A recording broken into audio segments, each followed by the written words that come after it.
Hello. In this video, we're going to cover the Zoom host controls from leading a meeting and the waiting room. So the first thing we're going to look at today is actually updating our Zoom application, making sure that it is up to date. So if you see the icon on your dock, you can go ahead and click it. If it's not there, you can go down to the launch pad, which is this rocket ship over here, and then scroll through your applications until you see it, and then open it up.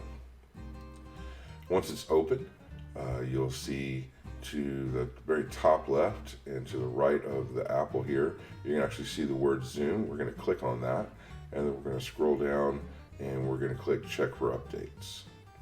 I'm up to date, so I don't need to install it, but if yours shows that you need to install an update, please install that update.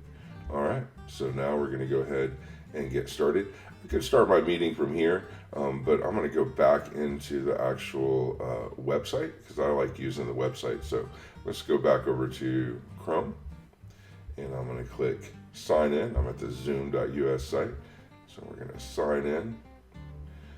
Go down here and I'm going to sign in with my work Google, and here I am on my meetings.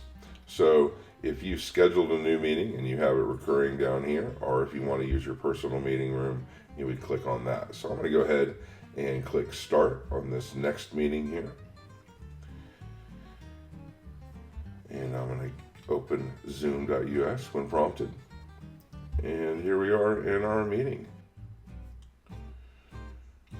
So within my settings, I set it up where no one could join the meeting until I was there.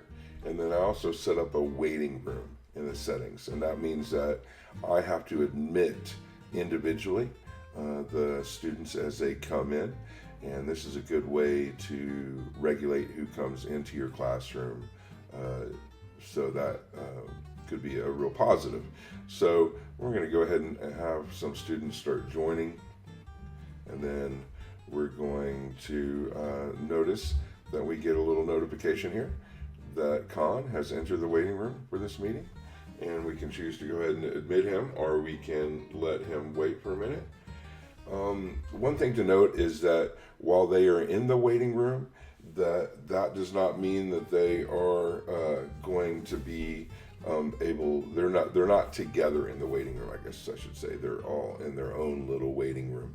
So I'm going to go ahead and click on, I have 3 people there, so I'm going to click on to see the waiting room, and I'm going to see that they have in here, and I can go ahead and admit all, or if I don't recognize a name here, then I am going to possibly go ahead and remove them.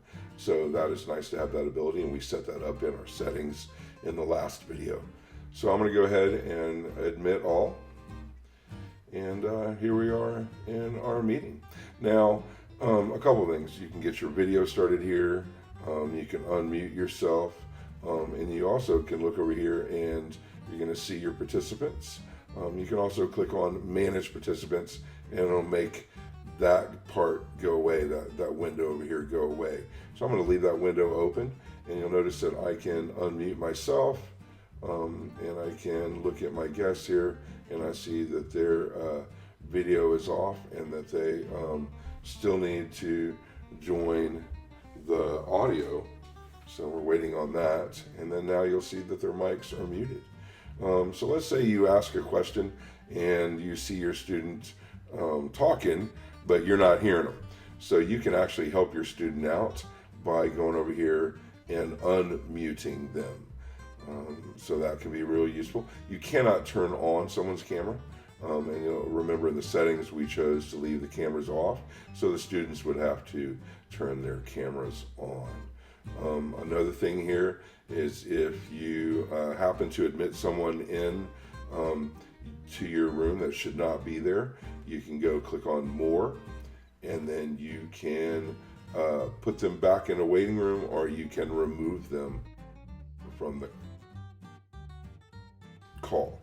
So that being said, within the settings, we also made it where if you remove someone, they're not going to be able to rejoin that call. So you would have to look at that in settings if that's something that you don't want or you do want.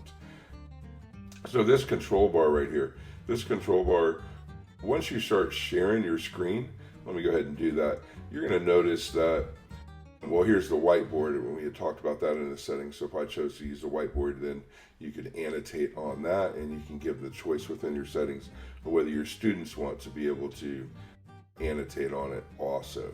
So I'm going to go ahead and choose the desktop, and that just means everything. Instead of just Google Chrome, the desktop means I can bounce around between my windows, open up different programs, all that kind of stuff. So I'm going to go ahead and share my desktop. And the reason I'm doing that is I want to show where the actual Zoom host controls go here. You'll notice they kind of disappeared, and I got to go down to the bottom and find them. So you can actually drag these controls anywhere you want on the screen. And within the settings, we had talked about leaving it where you can always see your controls. And I think that's a really good idea. So I can stop the share right here by pressing this. I can go back and look at my participants. Now let's say I had someone leave the meeting and then come back in, or you have a student that is late then to the meeting. You will still have that waiting room set up. So one con to the waiting room is that it can be a little distracting. So because you're going to have to admit that person back in, but I think that distraction is well worth it, because it's going to keep anybody out of your room that should not be in your room. And if you have a procedure set up with your students for as far as the naming convention, that can be really positive. So I'm gonna have that student rejoin. So here we are, they're rejoining, and you'll notice right here that he is back in the waiting room. So if someone had come in late or someone leaves and then comes back, you're gonna have to go back into participants and let them back in. So I'm going to let him back in.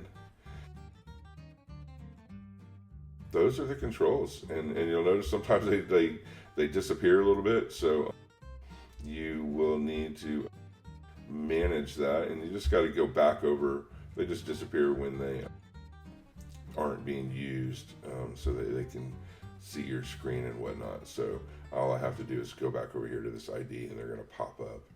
I'm going to move them up a little bit here. And then the remote control, I think we said in the settings we're not going to have that, but you could grant someone control of that. I go over here to click more. This is where if you have someone in the chat talking, you could go post links here and do all that other kind of stuff. I actually have it where the private chat is on. I think we recommended that it be turned off for your classes, but that again is a personal choice. But it's a really good idea to go and practice your Zoom call before you actually do your first one, and kind of get used to the controls and all that again. It'll just make it more comfortable for you and when things come up. So invariably, if something disappears, like let's say the participants goes away or the chat goes away, you always can go back and rely on your controls to help you out with that. So they are very useful. And there's the annotate tool. We talked about having that set up, and if you wanted your students to be able to have access to be able to draw on, to annotate and then type text and all that kind of stuff within the screen while you're teaching. I hope y'all got something out of this, and y'all have yourselves a great day.